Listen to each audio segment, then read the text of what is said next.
Alors pour le grand 2 de la partie cours, on va vraiment parler cette fois de la symétrie axiale, euh, pas simplement de médiatrice. Donc première chose, les figures symétriques. Donc les deux figures symétriques se superposent lorsqu'on plie la feuille selon la droite D. Donc, vous voyez le petit bonhomme à gauche, on plie le petit bonhomme à gauche comme une tache d'encre et il vient à droite de la droite D, et son nez par exemple qui est tourné vers la droite D se retrouve à droite dans l'autre sens, toujours tourné vers la droite D. Alors, le vocabulaire, quand vous devez compléter ce genre de phrase, on dit que les deux figures sont symétriques par rapport à la droite D. Donc on a deux figures qui sont symétriques par la droite D. On peut aussi dire que la figure 1 est symétrique de la figure 2 par rapport à la droite D. Ensuite, comment est-ce qu'on fait pour tracer le symétrique d'un point par rapport à la droite D? Donc, on va faire la construction au compas. On peut aussi faire la construction à l'équerre. Je vais montrer les deux constructions, les deux sont bonnes. Donc sur la feuille de crayon. Donc vous avez besoin au niveau du matériel l'équerre, le crayon et le compas. Alors, ce que je vous conseille le plus possible, c'est de faire les symétriques au compas, parce que c'est quand on a des figures complexes avec plein de points à tracer, c'est la méthode qui permet d'avoir le moins de traits de construction, donc au final une figure la plus simple possible à comprendre. Je vais noter ici deux points sur la droite D que je place ici aux extrémités de la représentation de ce segment-là qui représente la droite D. Donc, ici, la droite D est infinie, mais moi ici, je place deux points au hasard et vous prenez après votre compas. On va se dire simplement, on va utiliser le fait que la symétrie d'un point doit être rigoureusement à la même distance de la droite D.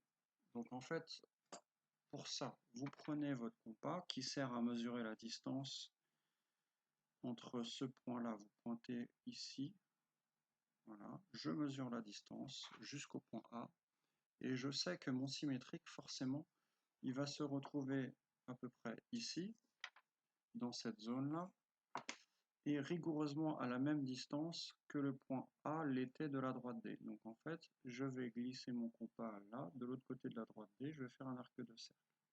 Je suis sûr et certain que mon point se situe sur l'arc de cercle.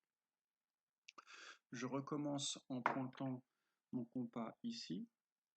Je mesure mon compas, j'écarte mon compas jusqu'au point A. Et je fais pareil. Je fais pivoter mon compas de l'autre côté de la droite D pour tracer un deuxième arc de cercle. Je suis certain, grâce à cette construction-là, que mon point A', qui est l'image du point A, par la symétrie d'axe D, se situe là, précisément. Donc, la phrase à compléter ici, c'est le point A' est le symétrique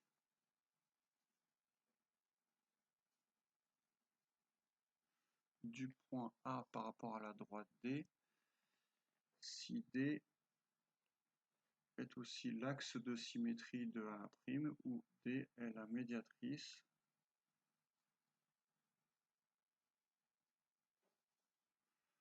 de A'. On dit aussi que A et A' sont symétriques par rapport à la droite D.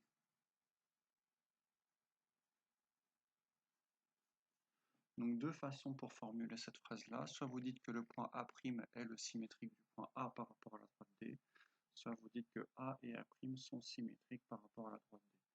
Ces deux écritures-là, ces deux phrases-là, c'est des phrases en français qui permettent de traduire ce que vous avez fait en maths sous forme de symétrie. Dernière remarque, quand vous avez un point O qui se situe pile sur la droite D, Le point O est sur D, alors son symétrique ne bouge pas. Donc c'est encore le point O. Le symétrique du point O, c'est le point O. On dit que c'est un point invariant. Il ne bouge pas. Alors,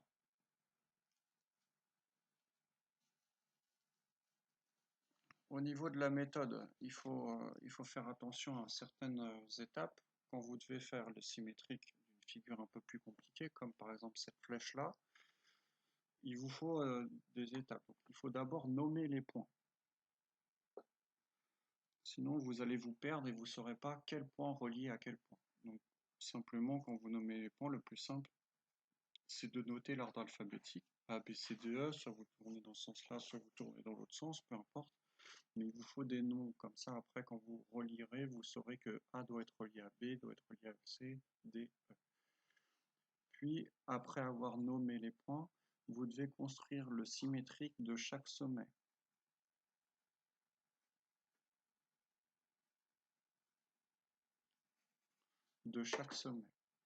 Puis après, vous devez relier les sommets en faisant attention à l'ordre dans lequel ils sont reliés. C'est-à-dire que ce que je disais, A ne va pas être relié à D, mais à B puis à C. Alors, pour bien comprendre la 3, on va commencer par la 2. Alors, je place ici deux points, et je vais faire les points dans l'ordre alphabétique, tracer les symétriques de chaque point dans l'ordre alphabétique. Donc, je pointe mon compas, je vais chercher la distance du point A grâce au compas, je tourne mon compas et je sais que mon point A va se retrouver en face. Ça ne sert à rien de faire un arc de cercle très grand comme ça.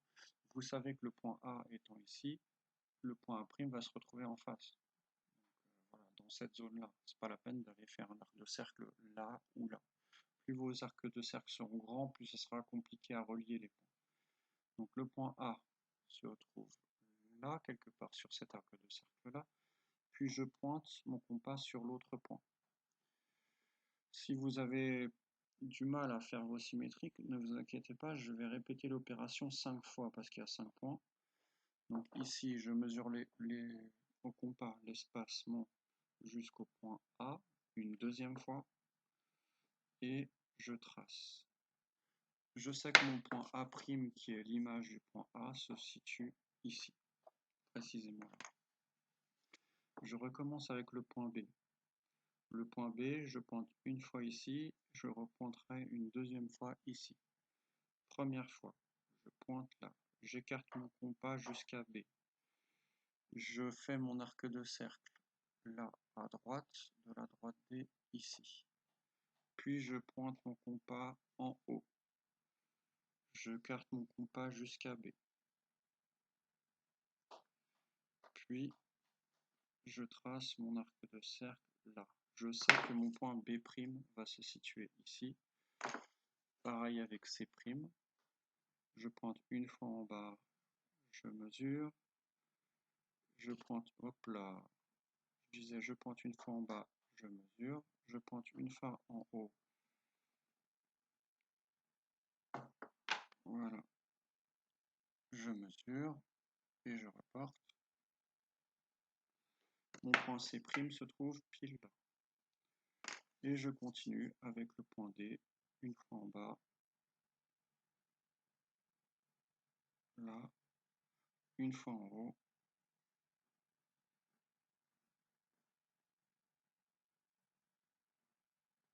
là. Voilà. Donc parfois votre arc de cercle est trop court, donc il faut le prolonger. Voilà. Votre point D' se trouve là. Le point E', le dernier point, se trouve de cette façon-là. Je pointe une fois en bas. Là, je mesure, je reporte à droite. Je pointe une fois en haut, je mesure et je reporte à droite.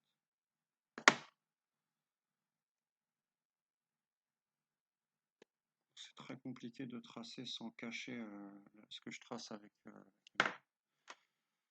Donc là, on a E'. À la fin, je prends ma règle et je trace.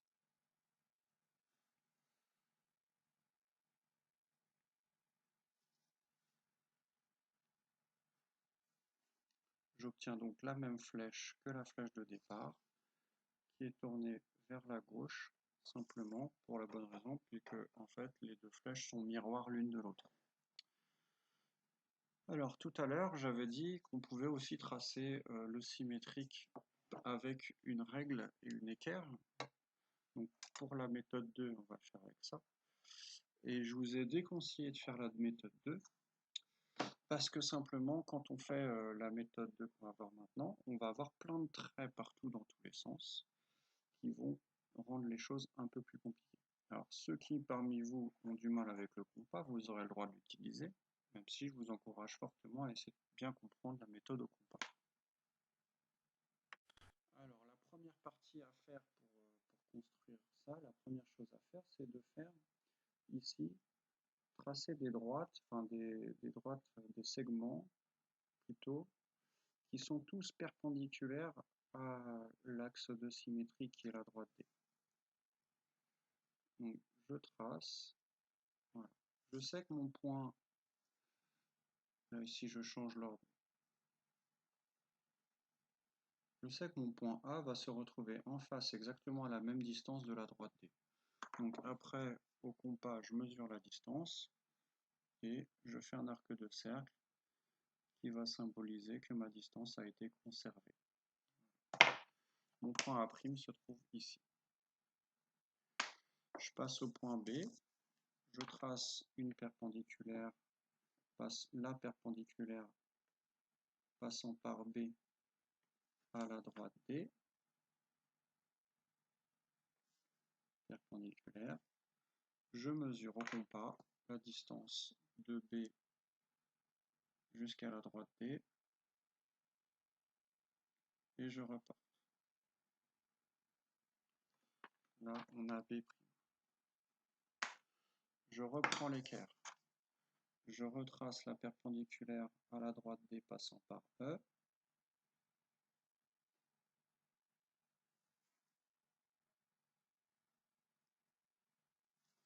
Je mesure.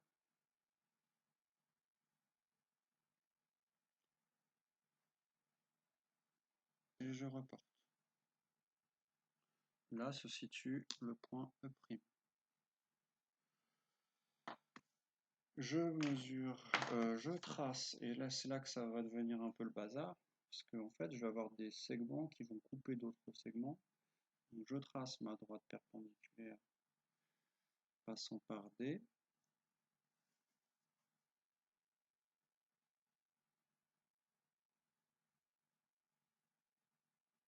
Je prolonge. Je mesure.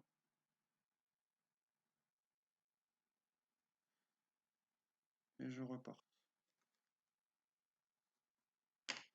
Dernier point, je trace la perpendiculaire passant par C.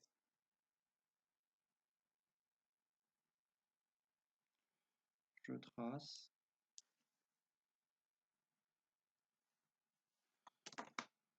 Je mesure. Et je reporte. À la fin, on constate qu'il y a beaucoup plus de traits de construction dans cette figure-là, et que si vous ne prenez pas le temps de bien écrire les points dans l'ordre, vous vous perdrez. Ici, quand même, la construction est beaucoup plus claire.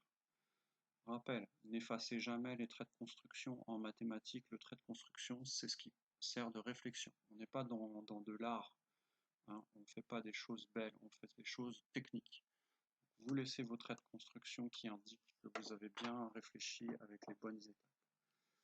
Ici, pareil, vous laissez vos droites perpendiculaires, elles sont bien, puis vous reliez. Quand vous reliez, vous prenez A est relié à B, donc A' relié à B', A relié à E, donc A' relié à E', B relié à C, donc B' relié à C'. À chaque fois, vous prenez un segment, puis vous le reliez en face. D est relié à E, donc D' est relié à E'. Et le dernier, hop, voilà. À la fin, vous obtenez la même flèche qui a les mêmes dimensions, qui